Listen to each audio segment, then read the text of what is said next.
Hello, this is Chad Broshears, the founder and creator of Go Figure Holistic Personal Training, and also Ascending to Total Maturity, and currently in the midst of writing the book In Defense of the Ego.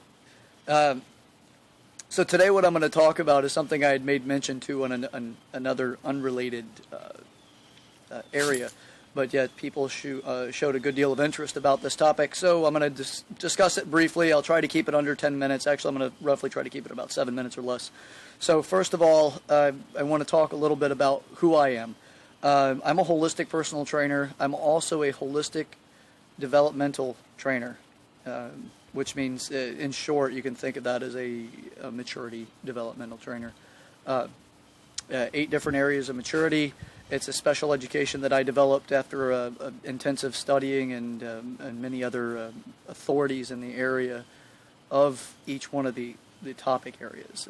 So anyhow, you'll know more about that later on. I'll discuss it in depth. So right now I'm in a little slice of my heaven. It's in nature. You may hear the birds in the background, and my dog's also playing around on the ground. So I'll do what I can not to be distracted by her. But she is definitely a loving piece of my world. As all of you are, whether we know each other or not. But you'll know more about that later, too, as I go further into topics and conversations. All right, so first thing I want to discuss today is actually it's body awareness factors for... I made mention to several people that I actually have an ability to see and work into the direction for correction of sexual dysfunction just by watching somebody move, just in their day-to-day lives, the way they walk, the way they hold themselves, as well as their yes and no values. Actually, the way it's looked at first and foremost is the no to yes values. I actually can see the person's strength in that direction by watching them walk. And I'm going to give you a little bit of an insight on it, but not an in-depth. That would require a much longer video than what I'm slating for right now. All right, so the first thing I want to discuss is the 3 bodies. And I'll make mention to the 4th and 5th. The first body that I work with in all of my clients and all of my practices and the students and my teachings and everything that I do, I talk about the 3 bodies because it's required to understand holistically how the body works and how we exist. So in my teachings and my understandings in life. So the first body is the physical body. It's well attuned, well aware. Everybody knows they have one that's living. They also have a pretty good idea about their limitations in that physical body. Not to mean that that's a permanent limitation. It's a self-imposed understanding from their current abilities to what they're limited to, not necessarily knowing what they could possibly do or be capable of once they aligned everything, all of the systems of the physical body in alignment to support the actions that you're intending to accomplish, whatever that may be.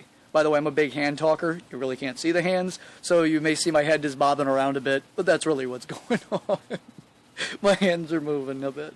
So anyhow, the first body is the physical body. The second body is the psychological body. The psychological body is the known things that we have cognition to. It's cognitive mind, as well as the subconscious mind, but that's one of them that's a bit more challenging for people to understand because they're still in the world of bastardizing their ego, which makes it more difficult to understand your subconscious mind. Then the emotional body. The emotional body is given birth at the moment that you start understanding something that has you feel different than just listening to, hearing, or whatever that is. Okay? So, as I move forward into this, first is the body awareness. To understand where I come from or how I actually teach body awareness is first I take in the information necessary by watching them in motion. Then I talk to them about it. A lot of people get spooked out by this because they feel like I've either done extensive research on them individually or I'm psychic and I'm in their head. I'm not awareingly capable of being psychic. I don't have that kind of ability that I'm aware of anyhow. But it really is just off of watching their body in motion and from the continuous experience and having 100% accuracy on knowing what I do and not coercing the person into believing me, but just telling them what I know is so and then having them confirm it, which is really interesting and it's unique. So if you haven't experienced it, I would suggest seeking out somebody to experience that with. It's really phenomenal to have in your life, to have that experience and be like, wow, you not only get me, you're capable of not just working with me, you're capable of actually getting me through and past these things, which is phenomenal. And what a rewarding experience to have in life. If you haven't had such an rewarding experience in life, I'd say get congruent with what your true passion is, and you start to find those things that just enliven you. And that's what some of this does for me. Actually, that is what this does for me, is enlivens me. All right, so first we want to look at, after taking in the information necessary for me to acquire a direction with the individual or individuals, I look at their infant development. If I see a deviation in their yes and no values, their no value is what has them say no to something and hold that no. That's a confident no value. That's actually learned just after the neonate development of an infant. So every one of us have gone through this. It's easiest to explain, and I found the most effective in explaining this by talking to people about when you try to spoon feed a baby something, and the baby finally, after getting their fill or tasting it and not liking it, the first stage, and I'll move the camera away just a little bit so you can kind of see me talking with my hands, but this is necessary for explanation. So as you go to feed a baby a spoonful of something and the child pushes it away like this, that's the first stage ego development, or it's inside of the first stages of ego development for the child and for the human being. But also it gives them the separation. They know it's not a part of them, and they do not choose to have it be a part of them. So they get a solid no, which actually gives an indicator. It's a physical movement forward. Scapula protracts with a solid no. I do not accept this. It's not emotionally charged. It's just a direct, I don't accept this. That's it. And then usually a parent persists. Almost more often than not, the parent persists, or the individual that's feeding the child persists to shove the spoon towards the child's face. And the child then, after already giving a clear no, will start to push their head away and try and make an attempt to push away at something.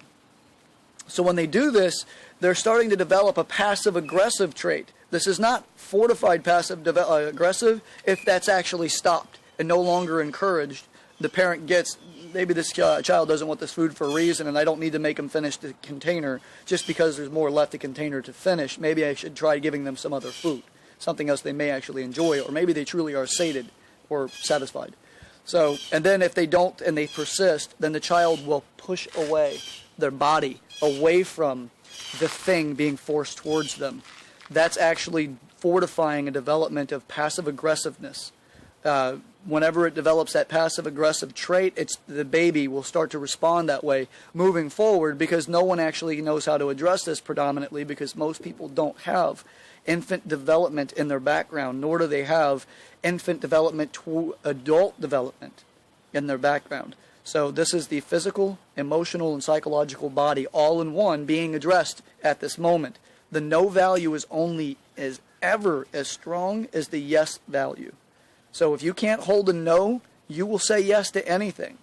But you may not follow through with that, which is most common because people take on more than what they're capable of doing. But yet, it can be corrected. And the only way to correct this is actually to go right back to that position. As my wonderful Uncle Keith made recognition of me using the conversation of the three brains of the human being, which the three brains in our development is the reptilian brain, the mammalian brain, and the human brain. Most people in their development skip over things in the reptilian development, which is the me-oriented, I need safety, security, and it's my responsibility. If you get in that space, lower ego conversation, you are in jeopardy of being harmed by trying to take from my space, just like you would see any reptile do to another, or anything else that it doesn't see as a food source. And also in the mating seasons, pretty much the only other time you really see reptiles willingly coexisting. And even then, it's usually very short term.